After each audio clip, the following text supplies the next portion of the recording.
Hi guys! So welcome back sa aking channel. So for today's vlog guys is andito kami ngayon ng wife ko sa South Imus City Hospital. So today guys is December 19, Sunday. So 3 days na po kami nandito. So bale, the reason why kung bakit po kami nandito guys is nag-labor na yung wife ko nung Friday, December 17 dito sa South Imus Specialist Hospital dito sa may Imus City, Cavite. So yun guys, wife ko is nanganak siya nung Friday, 12:38 PM to be exact, via section. And after nun, naiwan lang ako dito sa may room guys. Habang inaantay is nag-nap na lang muna ako. Then after nung labor niya guys is suddenly nakatanggap ako ng call from NICU na kailangan ko daw pumunta doon. Kasi kailangan akong kausapin ni doctor tsaka ni nurse. Hindi nila kayang makausap si wife kasi kakapanganak pa lang siya. Kapalang niya that time. Tapos syempre may anesthesia pa siya. Hindi pa naman ganun ka-cooperative yung, hindi pa siya ganun ka-responsive. So ako yung kinausap nila guys yung dun. So ang sabi sa akin ng doctor tsaka nurse is si baby daw is nung paglabas niya is matamlay siya. Tapos hindi daw po siya umiiyak. So hindi siya normal guys kasi usually kapag may bagong panganak baby is but either it's normal or C-section is umiiyak daw siya. Pero in our case is hindi po daw po siya umiiyak. Ang reason daw po is sa meconium stain wherein nakain po niya yung pupo niya sa nung nasa loob pa siya, nasa tiyan pa siya ng mami niya. And yung umbilical cord guys is nakapalupot dito, sobrang higpit daw, 2 ikot daw as per doctor. So yun guys, nung narinig ko yun is ang hina yung loob ko kasi alam mo yung newborn baby girl namin is naranasan na niya yung gano'n. Na-surprise din daw si doctor kasi bago manganak si wife is na-ultrasound naman siya. Wala siyang nakitang mga kung ano-ano, malinis daw po yung ultrasound niya. Tapos yung wife ko, hindi naman siya, alam mo yun, ganun ka-stress or whatsoever. Pero nung paglabas is yun, na ganun yung nangyari. So yun, dali-dali daw nilang nilinis yung baby.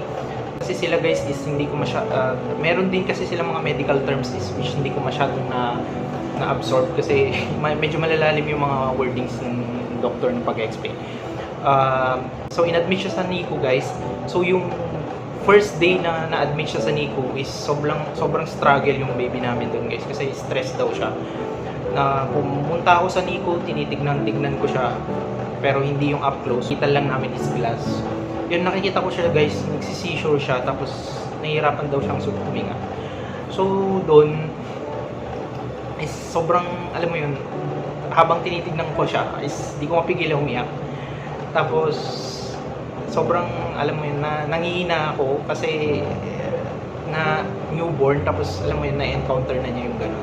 Ang daming procedures na ginawa na sa kanya. May mga like x-ray, EEG, para makita dito sa yung sa brain niya kung paano mag-react kapag nagsi-seizure. Tapos CT scan. Ayun, ang dami ng ginawang procedure dun sa baby namin. Ayun guys, so i-share ko lang din yung bill namin yung during the first day. Itong bill na to guys is ano lang to, na i-share ko is bill pa lang ng baby namin. So dun sa mother is kay wife is yung bill is ano naman siya, okay naman. I mean, meron naman kaming cash on hand, naka-ready naman siya, pero yung kay baby talaga guys is unexpected siya. So hindi namin in-expect talaga na mangyayari sa kanya to. Though yun nga, may extra naman ganun, pero sobrang yung bill kasi ni baby is sobrang lobo. Pero sabi naman ng doktor sa amin na kapag na-admit daw ang isang baby sa NICU, talagang malaki yung bill dahil sa procedure na gagawin kasi tapos close monitoring yung baby, etc. So yun guys, December 17 yung bill namin sa baby pa lang pumalo na siya po ng 71,579.10 centavo to be exact.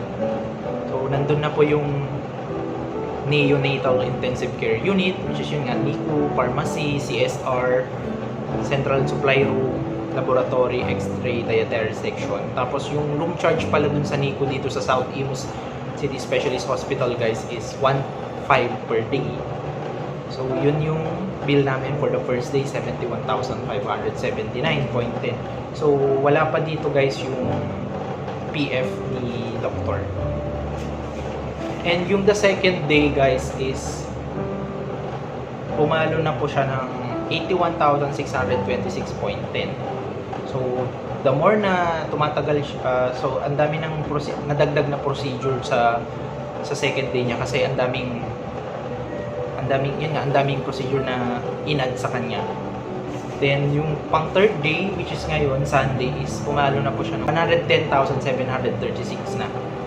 Ayan, so madami na din na charge, madami na din ano dito guys, mga nadagdag.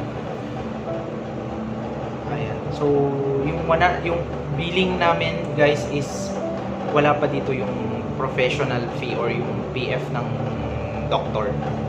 So actually ano naman guys, daily ako nag-update nung running bill namin para alam mo yun, na-monitor din namin kung magkano talaga yung babayaran namin.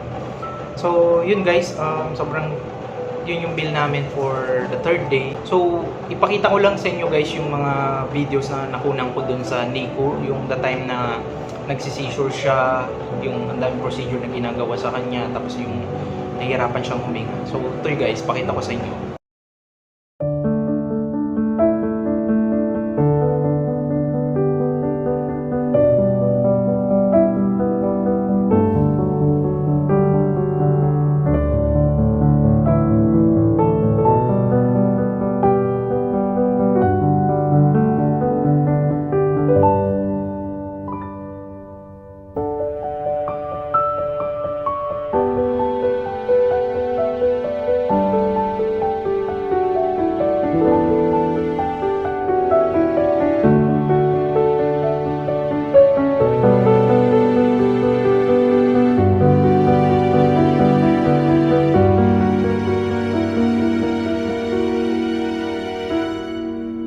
Nga pala guys, nung binibisita ko yung baby namin dun sa NICU is yung nag-struggle siya, ganun, is talagang